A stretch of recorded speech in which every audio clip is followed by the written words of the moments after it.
Hi, I'm Matt Lieberman. This week marks yet another in America's long, heartbreaking streak of shooting deaths perpetrated by our police in the line of duty. While the most highly publicized and debated of these deaths, those of Terrence Crutcher in Tulsa, Oklahoma, and Keith Lamont Scott in Charlotte, North Carolina, have received a lot of attention and scrutiny online, these men were only 2 out of 706 people killed by police so far this year, and 2 out of the 18 people killed by police in the past 5 days, at least as of this writing. These deaths were avoidable, and outrage led to skepticism, unrest, and further violence, as we've seen over and over again over these past few years. However, personally, I am deeply concerned that for all of our collective hurt and anguish, not all of the facts about police shooting deaths are widely known. Today, we explore these deaths and this issue in depth. This is The Loop.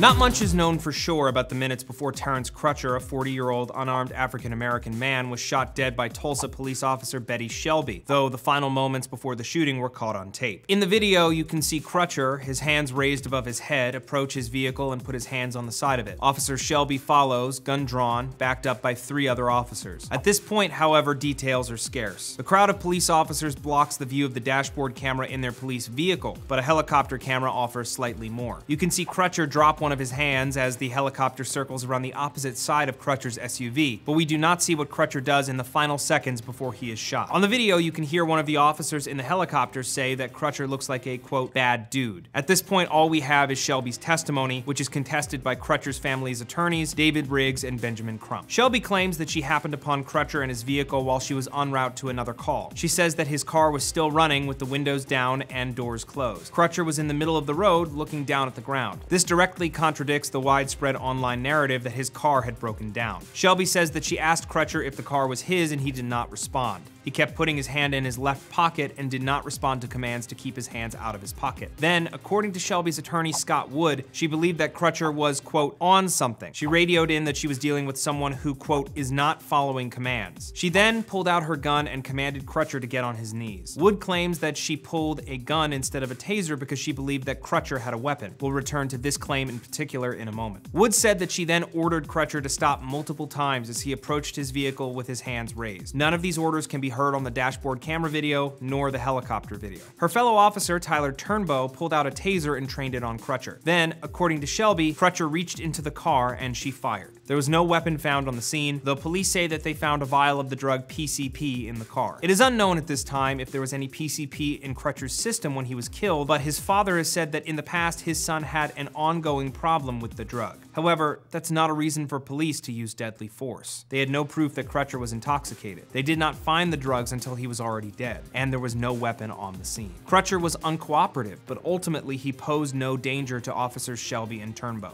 Thursday afternoon, Officer Shelby was charged with first-degree manslaughter by the Tulsa District Attorney. Now, many elements of Shelby's story are heavily contested by Crutcher's family's attorneys, namely, and perhaps most importantly, that the windows were in fact down instead of up. The video doesn't clearly show whether or not the windows were up, but there was a streak of blood on the window according to Benjamin Crump. He told CNN, how could he be reaching into the car if the window is up and there's blood on the glass? The window is up, there's a streak of blood on the window, it's coming down the car door. The thing for me, personally, that hurts and isn't being discussed enough is this. Why did Officer Shelby pull a gun instead of a taser? Both weapons are capable of incapacitating an armed offender. Officer Turnbow pulled a taser. Both officers were within a taser's 20-foot range. Even the officers in the helicopter were expecting Crutcher to be tased. Not for taser, I think.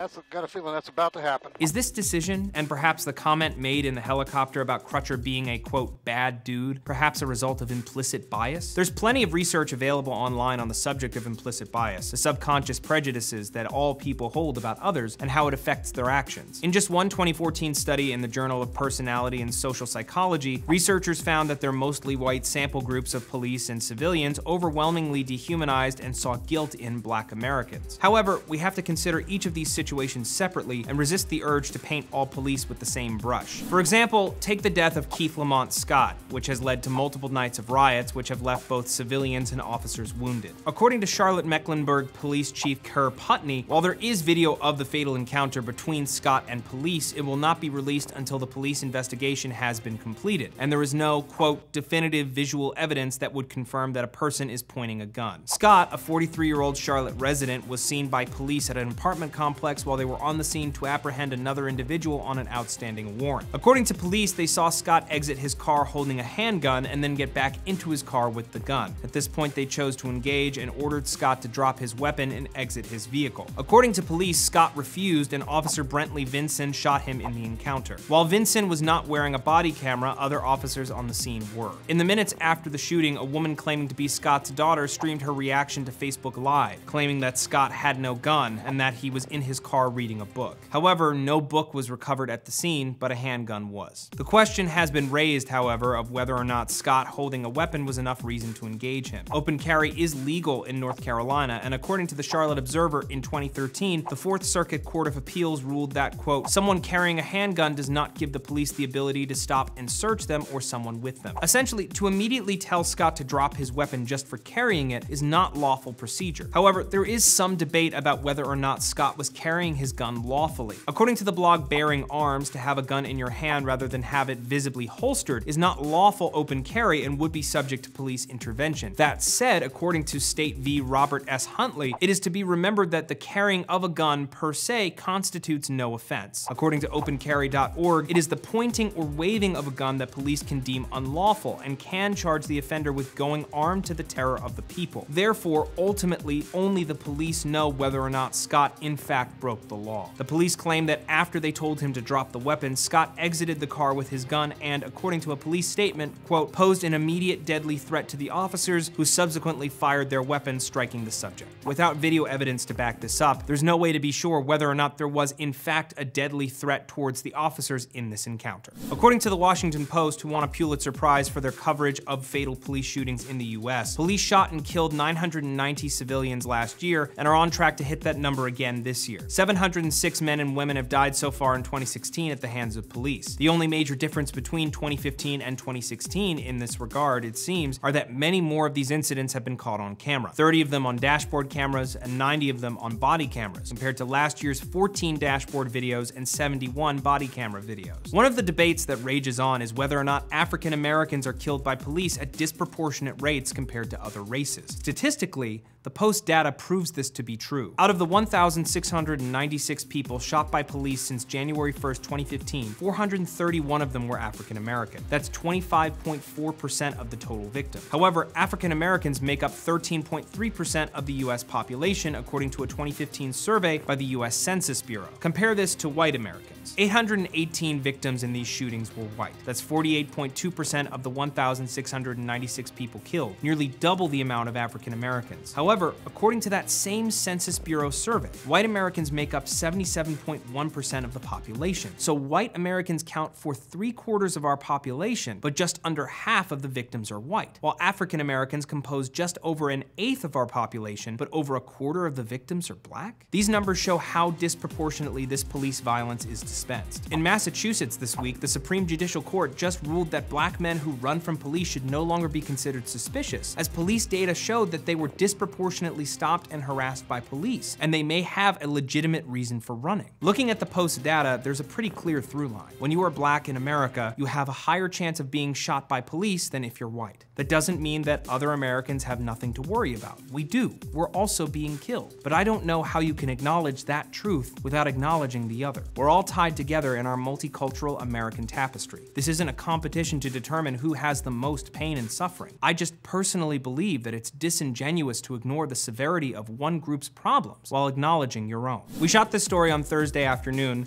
and obviously it's still developing. We will continue to cover this story as we learn more in the coming weeks. So now I want to hear from you. How do you feel about the Post's findings? How do you feel about our relationship with the police? Let us know down in the comments below. I'm Matt Lieberman, and until next time, you're in the loop.